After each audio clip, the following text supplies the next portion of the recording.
Productive হওয়ার জন্য সুস্বাস্থ্য খুব জরুরি।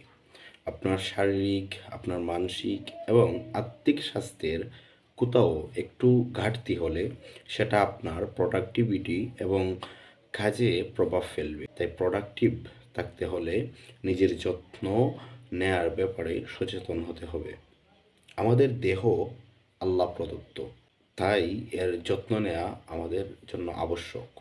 হালকা কিছু টিপস দেব আজ, যে টিপসগুলো আমাদের শারীরিক, আমাদের মানসিক এবং আত্মিকভাবে ফিট থাকতে সাহায্য করবে ইনশাআল্লাহ।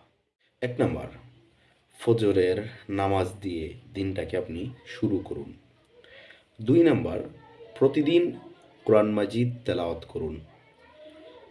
3 নাম্বার, পর্যাপ্ত পরিমাণে ঘুমান। এবং 4 নাম্বার, পরিমিত, সীমিত, পর্যাপ্ত খাবার খান। 5 নাম্বার, প্রয়োজন মতো বিশ্রাম নিন। এবং সর্বশেষ 6 নাম্বার, শান্ত থাকুন, চাপমুক্ত থাকুন। আল্লাহ সুবহানাহু ওয়া তাআলা আমাদের সবাইকে কবুল করুন, আমিন।